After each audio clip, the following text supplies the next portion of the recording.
Hola a todas, todos. Gracias por acompañarnos. Quien les habla y les saluda por este medio, su amigo Paul Luna Hidalgo.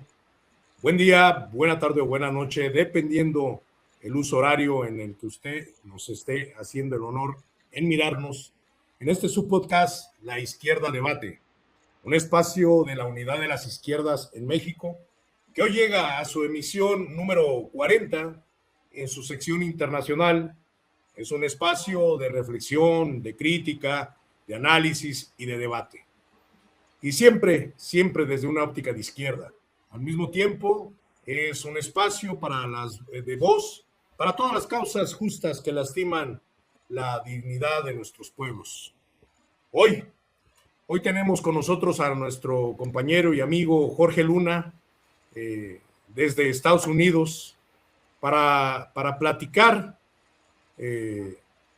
sobre la crisis que hoy se vive en el país de Estados Unidos. Y bueno, pues le damos la bienvenida a Jorge. Menciono también que me acompañará en esta conducción mi compañero y camarada Héctor Severiano Osegueda. Y pues gracias y bienvenidos a ambos.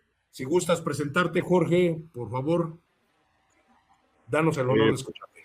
Muy buenas noches a todos ustedes.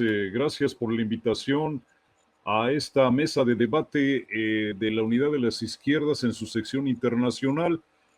Me llamo Jorge Luna, radico en el estado de Arkansas. Llegué a los Estados Unidos ya por allá en la década de los 90, desde el principio de la década de los 90. Tuve la oportunidad y el privilegio de trabajar en los oficios más simples, lavando platos, cargando botes de cemento, etcétera, etcétera. Y además también tuve el privilegio de colaborar, trabajar con un sindicato de trabajadores agrícolas en el estado de la Florida, en el caso concreto la Asociación Campesina de Florida, y también tuve el privilegio de laborar 12 años en el Consulado de México en la ciudad de Orlando, Florida, 2 años en el Consulado de México en la ciudad de Little Rock, estado de Arkansas. Y bueno, también tuve el honor de dirigir como presidente ejecutivo local de una organización que se llama Arkansas Unidos en la ciudad de Little Rock. Y también, bueno, pues estamos continuando laborando y trabajando en el trabajo de base con la comunidad migrante en general. Eso es lo que hacemos. Además, soy productor radial independiente. Así que gracias, Héctor, gracias, Paul.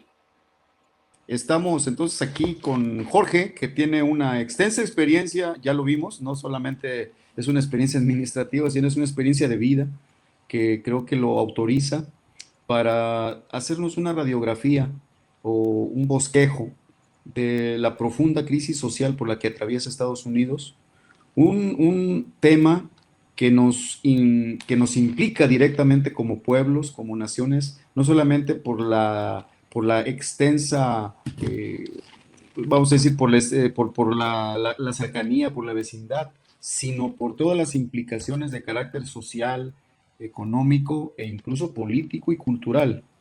Por lo tanto, es para nosotros un honor estar recibiendo la opinión de Jorge. Estados Unidos, lo dije hace un momento, atraviesa una grave crisis social. Estamos ante un fenómeno que se sabía que no es nuevo en los Estados Unidos, la persecución de la población migrante, pero hoy en condiciones o en circunstancias verdaderamente alarmantes, si lo vemos en una perspectiva incluso histórica. Ya el presidente Trump está hablando de invocar la ley de insurrección. Se ha hablado ya de generar un estado de sitio. La conducta del ICE, del grupo de inmigración y naturalización del gobierno de Estados Unidos, asumiendo ya una conducta muy cercana a policías pues que no observaban ninguna nota, ninguna legalidad, y recordándonos mucho a la Gestapo y a otros cuerpos policíacos de regímenes dictatoriales. Estamos viendo un choque de declaraciones del gobierno de Illinois, del gobierno de Minnesota, del gobernador de California, del alcalde de Nueva York, en los que algunos de ellos hablan de poner a sus propias policías, a sus propios cuerpos de seguridad en choque directo con estos grupos a los que obedece que obedecen a la presidencia de la República en Estados Unidos. Esto nos configura un panorama inquietante, difícil. Ya vimos el caso emblemático de la muerte de 2 personas en la ciudad de Minneapolis, de Alex Preddy y de Rene Good, 2 personas blancas, con lo cual sentimos, se envía un mensaje pues alarmante a la población, es decir, todos aquellos que defiendan a los migrantes pueden sufrir un atentado y no habrá, parece que no hay castigo para quienes realicen estos actos brutales que son pues dignos de una dictadura fascista, lo voy a decir así. Pero bueno, para que nos ponga en el contexto y nos diga de qué se trata, le damos la palabra a Jorge precisamente. Adelante, Jorge. Bueno, pues gracias Héctor, gracias Paul por, reitero, la invitación a este importante programa de análisis. Hay muchas cosas de las cuales uno puede iniciar con este argumento de lo que sucede en la actualidad en los Estados Unidos en general. Todas las ocasiones que tengo la oportunidad de participar en un programa como este, siempre trato de que nos quede clara una situación. Los Estados Unidos es un país con 50 estados y con algunos estados asociados, ¿verdad? Posesiones prácticamente coloniales que no tienen prácticamente ni voz ni voto en, en las decisiones legislativas y de algunas otras instancias del gobierno en los Estados Unidos. Esto es importante decirlo porque precisamente el día de hoy se conmemora un año más del arribo del buque Maine a la bahía de La Habana, que posteriormente explota de manera misteriosa. Y entonces hay muchos factores que hacen que podamos ver este pequeño bosque de 50 árboles, verlo cada uno en su contexto, cada uno de estos árboles, para tratar de ver el conjunto de 50 de un bosque completo, ¿no? Y esto lo quiero decir en particular porque indudablemente que el señor Donald Trump representa una corriente política que existe dentro de los Estados Unidos, no en los 50 estados. Esto también es importante. Y es el movimiento Hacer América Grande Nuevamente. Un movimiento que hasta el momento pues se encuentra fracturado ya, se encuentra fracturado y que la cabeza más visible de esta fractura de Hacer América Grande Nuevamente es el señor Tucker Carlson, que trabajó anteriormente en la cadena Fox y que se ha hecho famoso precisamente por sus programas y en particular por una entrevista con el mandamás de Rusia, el señor Vladimir Putin, y la manera como aborda sus programas es un claro referente de esa división que ya existe en el movimiento de Hacer América Grande Nuevamente, así como también el hecho de que la señora Taylor Greene, diputada federal por el estado de Georgia, una de las más importantes representantes de Hacer América Grande Nuevamente, pues ha decidido no presentar su candidatura para la reelección en las elecciones de este mes de noviembre. El discurso fundamental, hay que recordarlo, en el tiempo del señor presidente López Obrador, y que coincidió con el primer mandato del señor Donald Trump, pues se habló del muro fronterizo, nos acusaron a los mexicanos de ser lo peor de lo peor, traficantes de drogas, la escoria de la sociedad, secuestradores, violadores y un montón de cosas. Ustedes seguramente lo recuerdan. Y precisamente este discurso de carácter, yo diría sí, con las características de la propaganda nacionalsocialista, ¿verdad? O fascista en particular, es de tener un chivo expiatorio. Y en este caso el chivo expiatorio ha sido precisamente los migrantes, que históricamente no somos un chivo expiatorio nuevo. En ocasiones hemos cambiado de cachucha, ¿verdad? Y hay que recordar, por ejemplo, que en el siglo XIX, a principios del siglo XIX, eh, en 1820, 1830, hubo un gran arribo de población europea, pero fundamentalmente de irlandeses. Y esto lo digo porque precisamente una de las manifestaciones de la disidencia de los migrantes es precisamente las tropas invasoras a territorio mexicano, donde los inmigrantes tenían un batallón, que era el batallón de San Patricio, y que precisamente al entrar en contacto con la población mexicana, pues se pasan del lado de los mexicanos porque eran irlandeses católicos.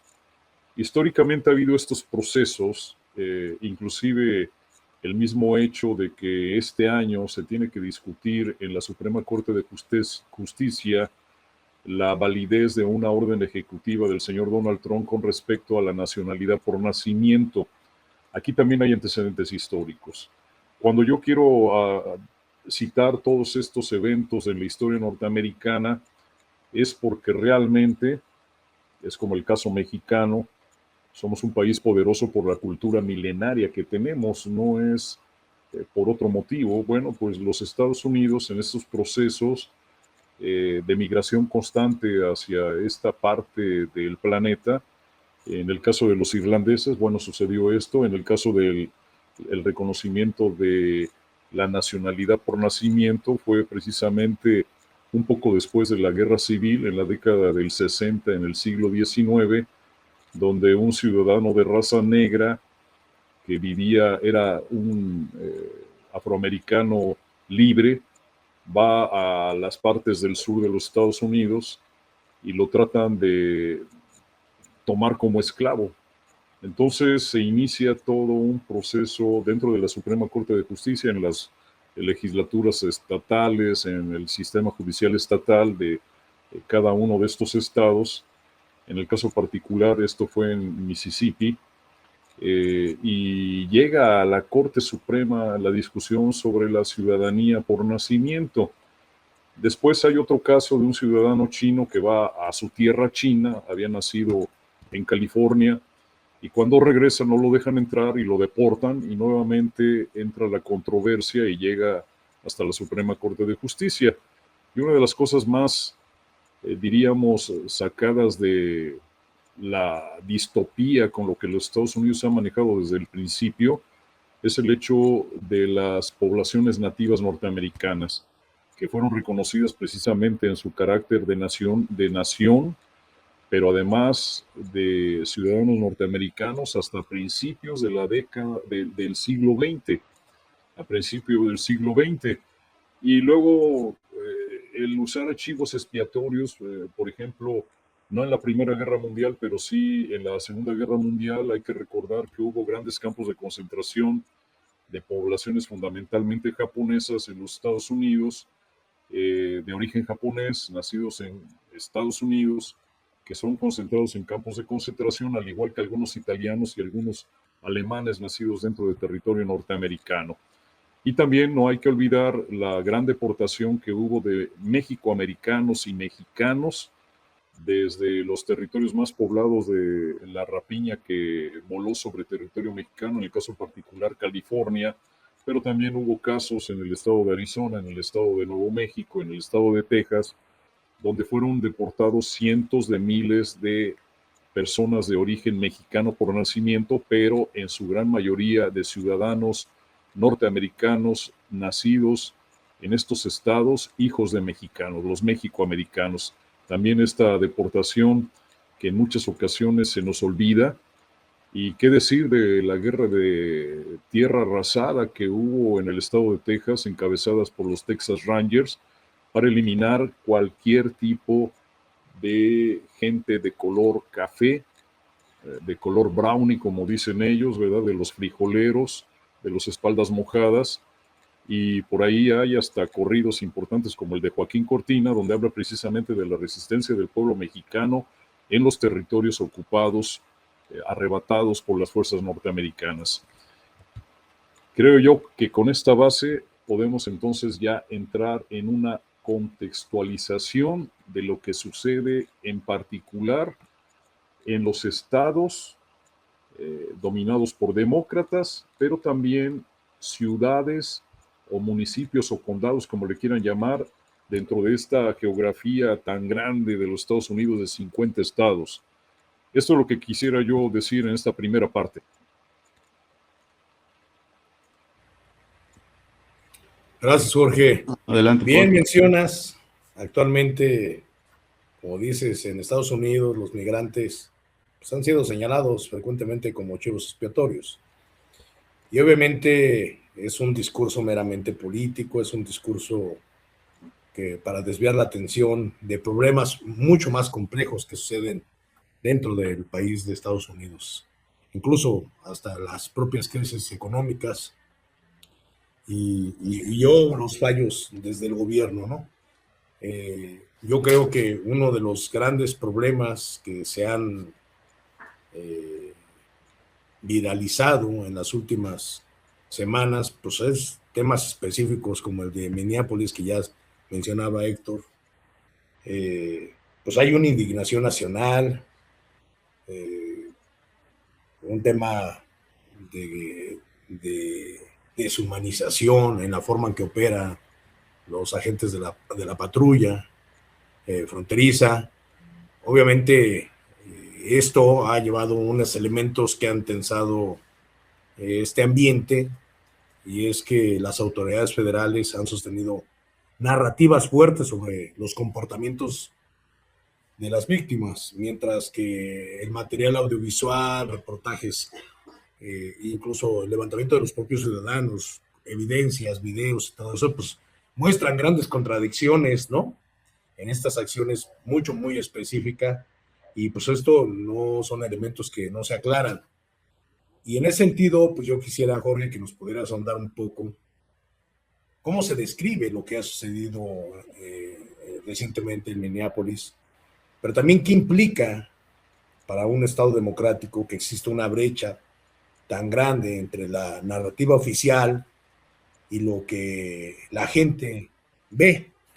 ¿Qué impacto, además, qué impacto tiene eso en la legitimidad institucional? Ojalá nos puedas profundizar en esto, Jorge. Gracias.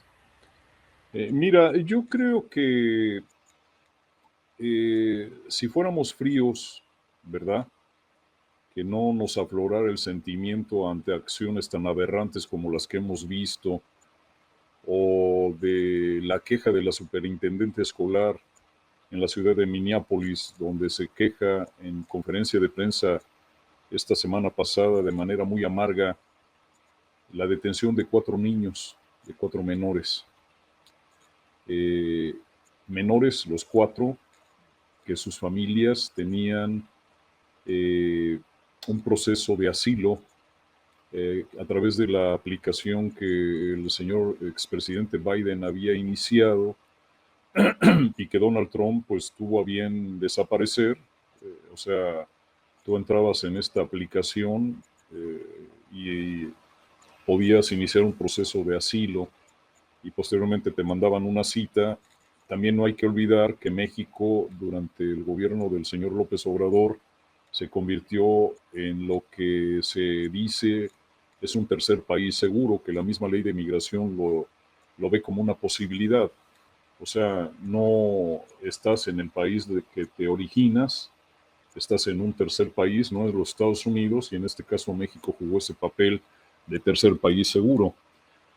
Y cuando digo que si fuéramos fríos, sin tener ese sentimiento, ¿verdad?, de esta aberración de un niño de 4 años con su mochilita de algún personaje del mundo de la fantasía infantil y con su gorrito azul, y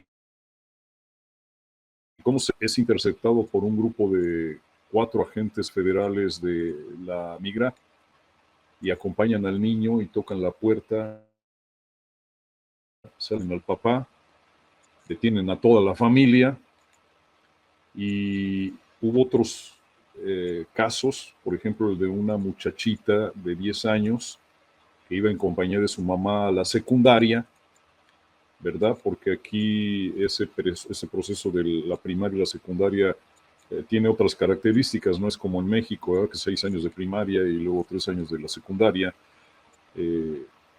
Ya en la secundaria son muchachitos que llegan nomás hasta quinto y sexto, ya lo hacen en el middle school.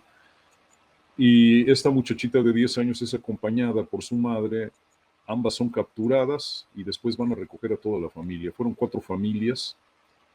Dime tú si moralmente es correcto que utilicen a un niño de 4 años que regresa del kinder y que sea utilizado como carnada para detener a primero a su papá y después a su mamá.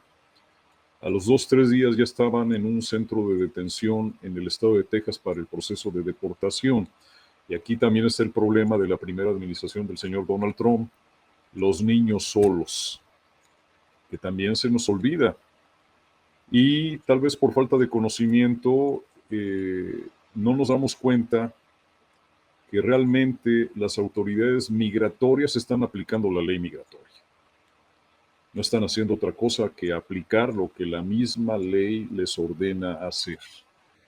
Ahora, una cosa es el proceso legal y otra cosa es lo que desde mi punto de vista esta es una guerra multifactorial donde entra el factor de los medios de comunicación.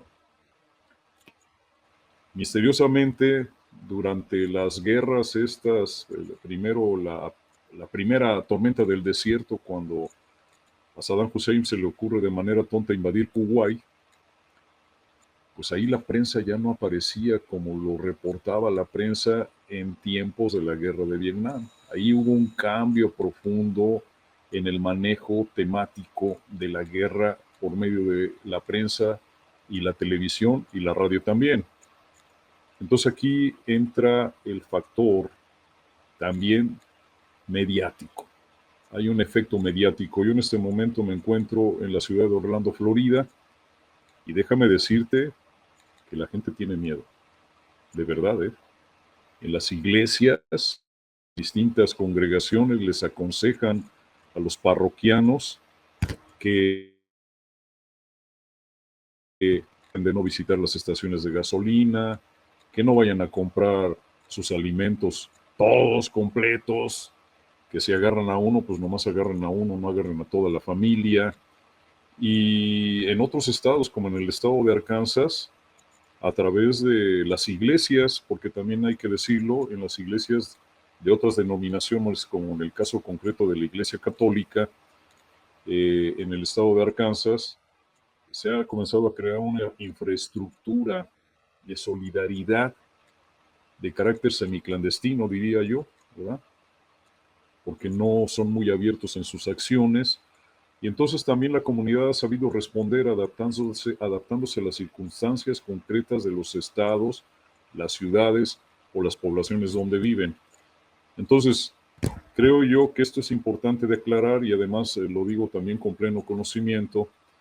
Cuando tuve yo oportunidad de por 10 años ir al centro de detención migratorio de la ciudad de Bradenton, en el estado de la Florida, en el cual tenía yo que ir a entrevistar a los paisanos que iban a regresar a México, ver cómo después de esa entrevista los encadenaban de los pies, de las manos y de los pies a la cintura y de las manos a la cintura.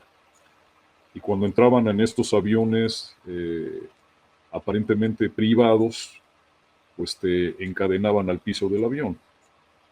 Hace poco el presidente Gustavo Petro dijo que eso era en condiciones indignas de una deportación. Yo no quiero justificar, pero eso ha sido toda la vida. Toda la vida es parte de la cultura carcelaria norteamericana que no necesariamente tenemos que estar de acuerdo, ¿verdad? O sea, ¿por qué motivo? Tú puedes ver hasta las películas de Charles Chaplin, donde es encadenado de pies, de manos, Por ejemplo, en la película de Tiempos Modernos, ahí puede ver uno más o menos cómo se manejaba todo esto, ¿verdad? Bueno, entonces por un lado es la legalidad. Sí, efectivamente, las autoridades migratorias están cumpliendo con su trabajo.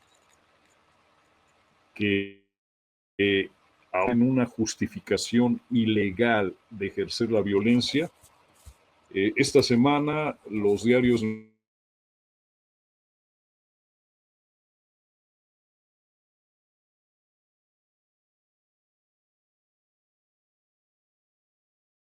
un memorándum interno en el cual en este memorándum interno es un memorándum secreto ante el pleno de un comité de migración de la Cámara Baja y se lee un testimonio bueno, se leen varios testimonios y me voy a permitir leer parte del testimonio de un ciudadano norteamericano de nombre Arnoldo Carrillo, de 26 años de edad, residente de Gary, estado de Indiana. Y en esta comparecencia que hubo en la Cámara Baja, leen el testimonio de este señor Carrillo. Uno de los agentes me estranguló, me golpeó en la cara, me arrastraron afuera, me arrojaron al suelo, me rodeó una docena de agentes y me pude dar cuenta que había un bloqueo de vehículos sin identificación y que traían incluso un perro de ataque policial. Mi madre, diabética, ciudadana norteamericana, fue también agredida. Sufrió múltiples lesiones, incluyendo fracturas de costillas, y la obligaron a orinarse encima tras ser arrojada al suelo y esposada por los agentes. Es aquí donde viene lo del memorándum secreto que los grandes medios de comunicación impresos dieron a conocer la semana pasada. Este memorándum secreto fue emitido por el director interino de Immigration Customs Enforcement, el señor Todd Lyons, el pasado 12 de mayo del año 2025. 12 de mayo de 2025. Realmente el señor Donald Trump tenía casi 4 meses de haber entrado al poder. Y el memorándum dice así: los oficiales de inmigración de ICE deben utilizar todos los mecanismos de aplicación de la ley disponibles, incluyendo el uso del formulario I-205, para arrestar a un extranjero en su lugar de residencia. El formulario I-205 es una orden administrativa donde despachan a los agentes de la migra, llenan ese formulario y dicen: el señor fulano de tal, con el número de alien number tal, con domicilio tal, esta es su orden, tiene que ir por él. Bueno, eso dice el memorándum interno. Otra parte de este memorándum interno dice lo siguiente: antes de ingresar a una vivienda bajo el formulario I-205, tocar y anunciarse. Al anunciarse, los oficiales y agentes deberán identificarse y explicar el motivo de su visita. Si el extranjero rechaza la petición de ingreso, los oficiales pueden utilizar solamente la fuerza necesaria para entrar a la vivienda del extranjero. Eso es lo que dice el memorándum secreto. O sea, hasta diríamos que les dicen que correctamente toquen la puerta, le digan: oiga, buenas tardes, fíjese que yo vengo por este motivo, y si se niega a abrir, pues vamos a tener que entrar, pero discúlpenos, pues es nuestro trabajo. Entonces, este memorándum interno es completamente ilegal. La segunda enmienda de los Estados Unidos habla claramente que nadie puede ser indiciado de manera solamente por sospechas, por una orden administrativa. Tiene que ser encarado por la orden judicial de un juez firmada por ese juez. Entonces, en ese sentido, si en mayo del 2025 ya les están diciendo a los nuevos agentes de la migración que no tienen experiencia policial anterior, que no han estado asignados en la frontera, Ahora hay casi 20,000 agentes de la patrulla de fronteras, ICE y todas las agencias de la migración del Departamento de Seguridad Nacional. Y otra cosa, la semana pasada acaban de recibir 600 millones de dólares más de los 170,000 millones que ya tienen asignados para la persecución. Ahora, indudablemente, Héctor, indudablemente, Paul, esto es los ingredientes de esta gran olla migratoria que manejan los agentes.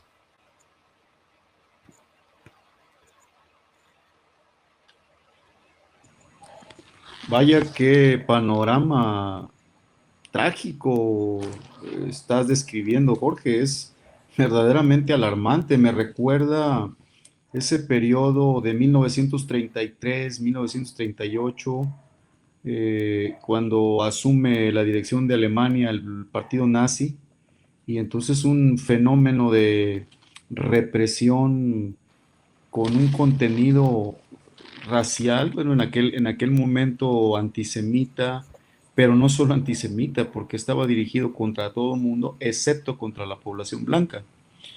Y bueno, guardadas las proporciones, claro que son fenómenos diferentes en el tiempo y con calidades distintas, pero estoy intentando entender, o estamos intentando entender, que hay un desplazamiento al comportamiento, pues, de un régimen, pues, muy parecido al régimen que instauraron los nazis en la Alemania anterior a la Segunda Guerra Mundial. Es curioso cómo la historia no se repite, pero que dice no se repite, pero se parece. Se parece porque si lo ligamos al fenómeno internacional, en el fenómeno internacional hay un parecido, pero asombroso. Empieza con una narrativa el gobierno de Estados Unidos, bueno, específicamente Trump y sus voceros, Marco Rubio, entre ellos, hablando de anexiones territoriales, hablando de agresiones, hablando prácticamente de una expansión territorial. Y eso me recuerda mucho las agresiones que la Alemania nazi hizo previos a la Segunda Guerra Mundial. El Anschluss, que es la anexión de Austria, así abiertamente, la anexión del territorio de los Sudetes en Checoslovaquia, y bueno, enseguida ya la gran provocación en Polonia para iniciar la Segunda Guerra Mundial. Digo, yo espero que no estemos en las postrimerías, no estemos no en las postrimerías, sino en los fenómenos previos más bien de un fenómeno mundial así parecido. Es decir, quiero aquí me gustaría que nos hicieras digamos, nos dibujaras, nos estás ya dando una idea de cómo está exacerbándose el conflicto social. Y evidentemente se ha generado todo un fenómeno de protestas a lo largo y ancho de Estados Unidos, bueno, particularmente en las ciudades donde ha sido más violento este fenómeno. Hemos sido testigos de manifestaciones en numerosas ciudades de los Estados Unidos, ciudades que no son ni remotamente pequeñas, son ciudades grandes, muy emblemáticas de Estados Unidos, en ciudades de Illinois, en ciudades en Nueva York, en fin, o sea, ciudades que son emblemáticas, digo, de los Estados Unidos. Y también cómo han surgido ya, cuando menos, eso es lo que mediáticamente se ha recogido, el fenómeno, por ejemplo, de los Black Panthers, que surge o resurge en forma paralela o concomitante o antes o después de cómo surgen o cómo existen también los grupos de la ultraderecha en los Estados Unidos. Esto nos va configurando un fenómeno, bueno, un escenario de una confrontación social. Yo hablaba al principio, al inicio, de las declaraciones de gobernadores, en fin, que hablan de parar a los agentes del ICE prácticamente en una cuestión así como de confrontación. Es decir, si lo vemos en su conjunto, estamos ante una grave crisis política también. Y entonces, cuál es, qué tan real, vamos, tú que estás allá, que no estás nutriéndote de los medios, sino de la realidad misma, qué tan posible o qué tan real es este fenómeno de la posibilidad de una guerra civil en Estados Unidos? Mira, Héctor, el problema sí es real. ¿Por qué motivo? por la cantidad de armas que la gente posee. Pero aquí hay otra cosa que también hay que yo creo que tenemos que resaltar y puntualizar. La historia habla de que los Estados Unidos han tenido estos procesos. O sea, hay que recordar lo que pasó después de la Segunda Guerra Mundial con el Comité McCarthy, ¿no? Donde hubo una cacería de brujas gigantesca en contra de todo lo que el señor McCarthy decía que era rojo y apestaba comunismo. Y es algo que todavía existe en la actualidad. Por ejemplo, cuando tú llenas una visa de los Estados Unidos o cuando tú llenas un documento de ajuste migratorio, hay una de las preguntas que dice, ¿usted ha simpatizado, ha sido miembro o dirigente del Partido Comunista? Y ustedes lo pueden ver en una solicitud de una visa. Y esta misma pregunta lo hacen no solamente para eso, sino también para los ajustes de carácter migratorio. O sea, pues según ellos, el comunismo ya desapareció, se murió, yo no sé qué andan siguiendo preguntando con esas cosas, ¿no? Y yo creo que hay que tener bien puntualizado que esto es algo que es el pan de todos los días en los Estados Unidos, ahora se manifiesta de manera fuerte y descarnada con la violencia y con los medios de comunicación. Aquí hay un componente también importante que algunos teóricos de la política norteamericana, ¿verdad? No recuerdo el nombre de, ahorita se me escapó esta Naomi Klein y Naomi Klein, sí, Naomi es Klein canadiense, sí. y también el otro que es un lingüista que se me Chomsky, Chomsky, Noam Chomsky. que hablan de, sobre todo la Naomi habla de la teoría del shock, ¿no? Y lo teoriza y lo dice, y los atentados del 11 de septiembre, pues parte de la teoría del shock, ¿no? Lo que está sucediendo ahorita, pues es un shock también, que permite ir erosionando mucho más las llamadas y famosas derechos civiles que se supone que la Constitución norteamericana es una de las más importantes en ese sentido, ¿verdad? Entonces, pero creo yo que hay este autobús o este barco o este gran avión se está cimbrando, porque hay un ataque al legislativo, hay un ataque al judicial, encabezado nada menos que por la presidencia de los Estados Unidos, y hay un ataque a lo judicial y no todo lo judicial está a favor de él o de ellos.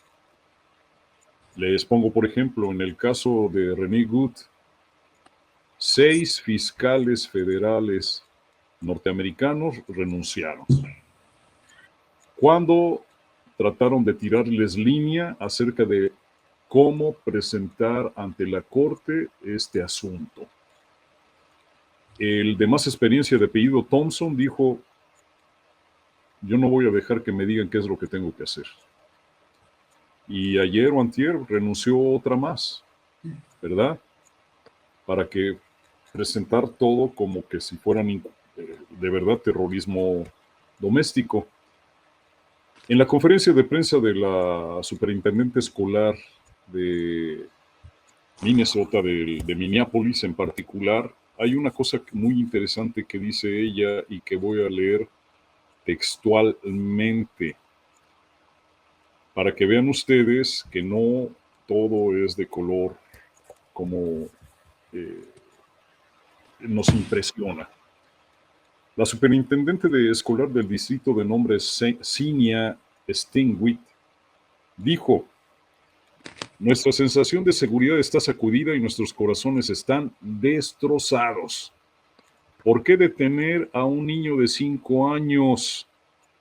No pueden ahora decirme que este niño será clasificado como un delincuente violento o un terrorista internacional. Hace un par de días estaba platicando yo con una directora de una escuela elemental o primaria de la bahía de Tampa, de la ciudad de San Petersburgo, y ella decía lo mismo. O sea, ¿cómo es posible que detengan a un chamaquito de 4 o 5 años? ¿Qué cargos le van a poner? Que es un delincuente peligroso, secuestrador, vendedor de drogas, etcétera, etcétera. O un terrorista de Al Qaeda que viene con su mochilita de Frozen y con su gorrita de el osito panda. O sea, digo yo, ¿no? Entonces, cuando digo que el sistema se está cimbrando, es el sistema judicial, los sistemas administrativos, ¿verdad? Las iglesias, los jóvenes, los afroamericanos. Por ejemplo, en una tienda donde los empleados traen un mandil de color anaranjado que ustedes conocen perfectamente en México, platicando con unas empleadas de raza negra, ellas decían de cuando matan a Renee Good y discutían elaboradamente que fue ejecutada, que todavía les dijo, yo no estoy enojada, y la novia o la pareja de esta señora dice, pues váyanse a comer. Entonces, cuando hablo, se cimbra la sociedad está cimbrada. Ahora, respecto a las armas, es algo verdaderamente aberrante. O sea, la mayoría de los ciudadanos norteamericanos, no tengo yo las cantidades ni los datos, pero son muchísimos, y te lo digo por experiencia personal con algunas amistades en el estado de Arkansas. Tengo un conocido que tiene 25 armas de origen de Hawái, una persona liberal que está en contra de lo que está sucediendo. Tiene 3, 4, 5, 6 rifles de asalto, escopetas, pistolas, ametralladoras, y la aparición o reaparición, mejor, porque yo creo que nunca han desaparecido, de las Panteras Negras o grupos similares a las Panteras Negras, pues es reflejo precisamente de que la comunidad afroamericana está también siendo impactada por este tipo de políticas y por estas acciones de violencia cruda y desalmada. Entonces, pienso yo que lo que sucedió el día sábado con este enfermero, un treintañero, lo único que está haciendo es echarle gasolina al fuego. Y sí pienso yo que corremos el peligro de que en Estados Unidos se desate una guerra que va a ser en contra de un sector importante del poder real en los Estados Unidos, o sea, lo que le llaman los poderes fácticos, y que pues hay que recordar que esta nación es una nación guerrerista, y guerrerista significa también pues no solamente que andes de soldado o de marine o de fuerza delta o de lo que tú quieras, sino también la policía, ¿no? Las fuerzas policíacas pues son parte del sistema, son parte del Estado y son los que ejercen la represión. Entonces, indudablemente que lo que está sucediendo en Minneapolis es ahora sí que otro volcán de la cadena volcánica norteamericana que está en este momento en erupción múltiple, Héctor y Paul.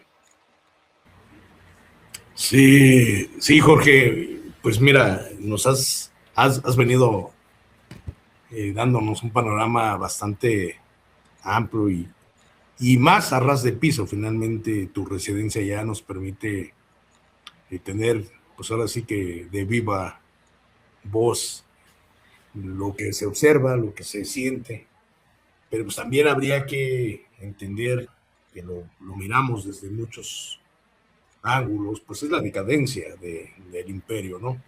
Hoy, en este año, en este 2026, el gobierno de Donald Trump no solo representa un giro meramente conservador, ¿no? Representa un proyecto con rasgos abiertamente fascistas, como comentaba Héctor, donde su Estado se asume como un aparato de castigo, una política que se reduce solo en propaganda y su disidencia se convierte en un enemigo interno. Y no es exageración ni consigna vacía el que el fascismo contemporáneo no siempre llega incluso con uniformes, con botas, ¿no?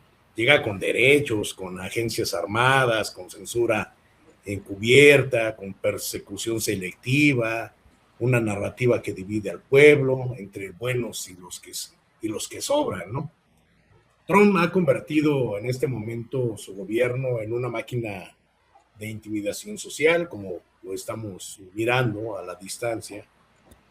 Migrantes perseguidos, comunidades criminalizadas, protestas reprimidas, una cultura política donde la violencia se ha normalizado como método. Y cuando el poder se sostiene con miedo, pues realmente no estamos ante una democracia. Estamos ante un régimen que necesita fabricar amenazas para justificar su brutalidad. En paralelo, pues también se está viviendo una reedición de la doctrina Monroe, esa vieja sentencia colonial que dice que América es para los americanos, pero en realidad ha significado siempre América Latina para el saqueo, el control y la obediencia del imperio. Hoy la Monroe se actualiza con nuevas herramientas, sanciones, bloqueos, intervención, eh, bases militares, chantajes diplomáticos, operaciones encubiertas. Ese expansionismo con corbata, con drones, con redes sociales, con discursos humanitarios que encubren la ambición geopolítica de Trump. Ese impulso represor hacia afuera nace de una crisis profunda hacia adentro de Estados Unidos.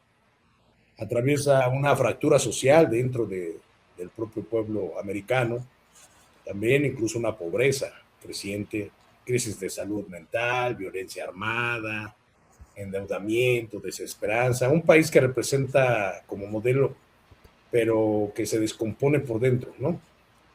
Y en ese sentido, Jorge, el trumpismo es el rostro de una potencia que, al sentir su decadencia, se vuelve más peligrosa, y por eso la lucha por la soberanía de nuestros pueblos no es retórica, es la defensa de la vida, de la dignidad y del derecho a decidir sobre nuestro destino sin cadenas. Y preguntaría así de forma objetiva, el fascismo imperial de Trump y con la crisis que tiene en su país, con su gobierno, ha tratado de normalizar una política internacional. ¿Crees que derivado de esto sí se logre una resistencia continental que ponga en centro la soberanía, la dignidad y la unidad de los pueblos? Porque finalmente la crisis que sucede en Estados Unidos está afectando a nuestros pueblos en América Latina. ¿Qué nos podrías profundizar en eso, George? Mira, se me hace lo que tú planteas es algo bien grande. Eso valdría la pena una emisión o tal vez una serie de emisiones respecto a este asunto. ¿Y por qué te lo digo, Paul? Porque realmente creo que no hemos agotado el tema de este cimbramiento de la estructura política, económica, social, legislativa, judicial en los Estados Unidos. Antes de abordar lo que tú me estás comentando, me gustaría que platicáramos que precisamente este movimiento que ya puntualizamos en un inicio de esta entrevista o de esta mesa de análisis es el asunto, como vuelvo a repetir, de política interna norteamericana. Estas acciones migratorias, que realmente es la piedra angular de la reelección de Donald Trump por parte de las bases de hacer América grande nuevamente, y que no fue por una gran diferencia el que ganó él, realmente por el sistema electoral norteamericano, pues sí, pero por voto popular no gana con gran diferencia. Y es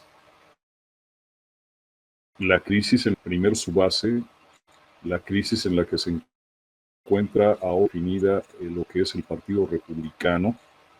O sea, hablar de Trump no es hablar de republicanos.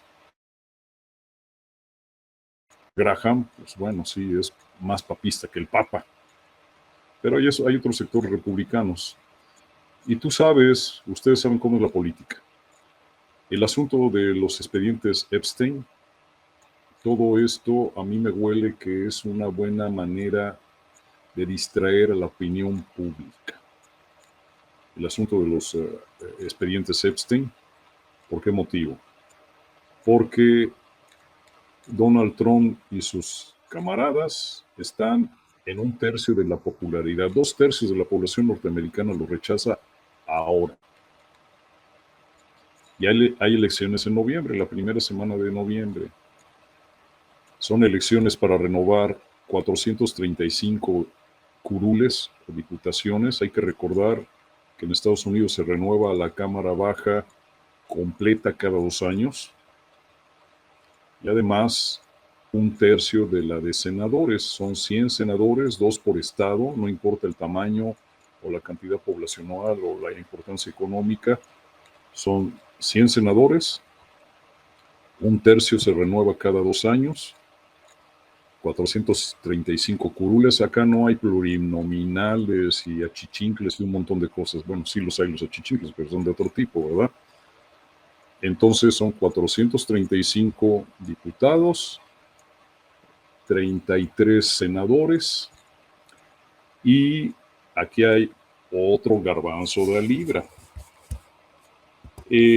Está en discusión en este momento, va a pasar al Senado, algo que ya aprobó la Cámara Baja, que también, antes de ir al asunto del continente, también hay que puntualizar, mi estimado Paul. Este proyecto de ley, hay que recordar que en Estados Unidos los presupuestos se tiene que generar todo un proyecto de ley, ¿verdad? Y tiene que ser generado por la Cámara Baja y aprobada por la Cámara Alta o la de Senadores, para que posteriormente el mandamás del Ejecutivo la firme. Cuando hablábamos nosotros al principio de este incremento en el presupuesto de las acciones migratorias, pasó en la Cámara Baja porque hubo, y voy a leer sus nombres, diputados demócratas. La diputada o el diputado Jared Golden, Marie Gluskamp Pérez, el famosísimo Henry Cuellar, Tom Soucy, Laura Guillén, Don Davis y hasta un Chente, Vicente González. Hasta Chente González votó y se pasó del lado republicano para incrementar el presupuesto del Departamento de Seguridad Nacional, en particular ICE, Patrulla Fronteriza, Guardia Costera. ¿Se recuerdan que los petroleros los detiene la Guardia Costera? Bueno, más presupuesto para la Guardia Costera, para también la unidad de emergencias, o sea, lo que es lo de desastres naturales.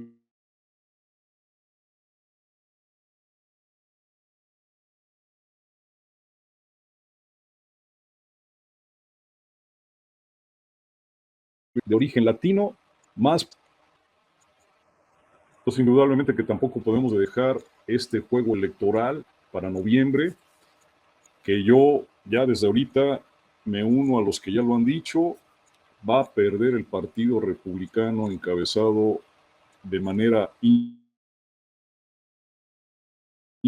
van a perder la Cámara Baja, y en esta no pueden perder la Cámara de Senadores, pero casi la van a perder. Entonces es lo mediático de lo que es esta guerra contra nosotros, los migrantes, pero para distraer a la gente un poquito de los archivos Epstein. También en estos sectores de la raza blanca que ha salido a las calles y que han entregado con sangre, que no han sido los únicos, porque hace 10 años en la ciudad de Caléxico mataron a un señor de apellido González, como en los tiempos de Rodney King, mexicano de origen, luego un chamaquito debajo de un puente en El Paso, hace 10 años también de apellido González, también fue matado. El asunto de estos dos ciudadanos norteamericanos anglosajones de raza blanca y seguramente de ciudadanos norteamericanos por muchos años, de alguna manera es importante que hayan sido de este tipo de gente. Es muy rudo decirlo, pero si hubieran sido mexicanos o hondureños o cualquiera de estos que somos los frijoleros o de color cafecito, créanme que no hubiera pasado nada. Mediáticamente no hubiera pasado a más. Han garroteado a gente, han usado a niños de 4 años, etcétera, etcétera. Entonces, creo yo que sí estamos en un momento importante. Y otra cosa también que a mí me gustaría resaltar. Cuando tú lees la prensa norteamericana, se habla de política nacional y los grandes intereses que tiene este país en todo el planeta.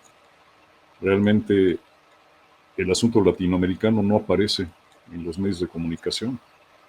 Es un asunto que pasa desapercibido para la gran mayoría de la población, pero en el caso de Venezuela y del señor Maduro y su esposa, y esta gente que manifiesta en la calle nuevamente, el mismo Tucker Carlson ha dicho de lo inútil de esa operación, lo estúpido y tonto. Entonces creo yo que ahora sí podríamos pasar a lo que tú decías, Paul, y mi estimado Héctor.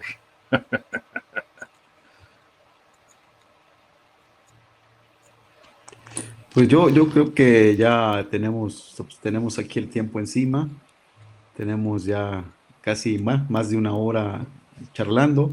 En esta que ha sido una conversación tan productiva, pletórica de información y con el intento de análisis o con el análisis más bien que estamos realizando respecto pues a un fenómeno que nos atañe muy profundamente, muy directamente a los mexicanos, le atañe a todo el mundo, pero en particular a los mexicanos pues por todo lo que ya se sabe, ¿no? Las implicaciones territoriales, sociales, en fin, que existe en este problema.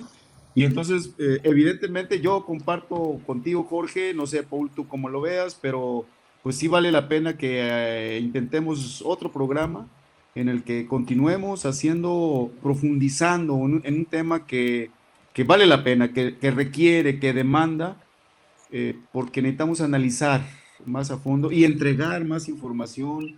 Yo he dicho que se necesita que el pueblo mexicano adquiera conciencia del riesgo y del fenómeno este tan grave que está sucediendo, y que está repercutiendo no solamente al interior de la sociedad estadounidense, sino a todo el mundo. Es un fenómeno que le atañe al mundo, se puede decir.